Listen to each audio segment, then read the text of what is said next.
Welcome to Sandwiches of History. Today, from breakfast dishes of 1884, we're going to be making the Scotch Woodcock. Now, it's a little different than some Scotch Woodcock recipes that I've seen, but I'm going to do it as the recipe is written in 1884. First thing we got to do is toast up a couple slices of bread.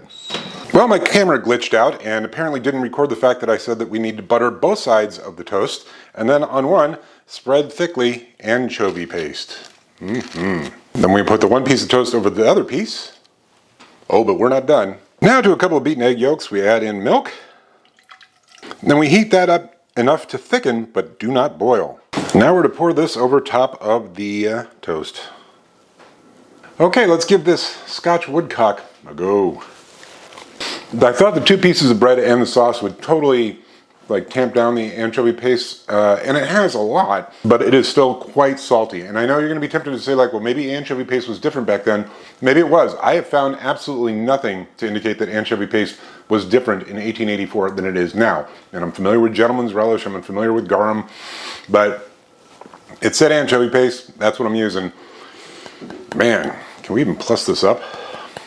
I'm going to try. I'm going to add a Cajun seasoning blend. It has no salt in it, so we don't have to worry about that. And yeah, I think it might go well with the flavors in here. Okay, let's give this Scotch Woodcock plussed up with a salt-free Cajun seasoning blend a go.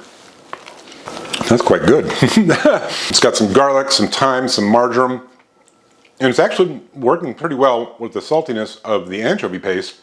So now we do have a little bit more balance to this. All right, so the original Scotch Woodcock, I don't know.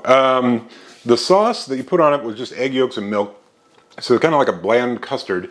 And the toast and the sauce did mitigate the saltiness of the anchovy paste a bit, but I would probably give that like a 4.5. Plussed up with the Cajun seasoning blend that didn't have salt, it's like a 5.5.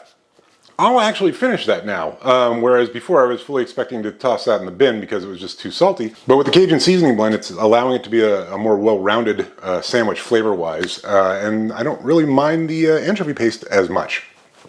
It's still not great. All right, see you tomorrow.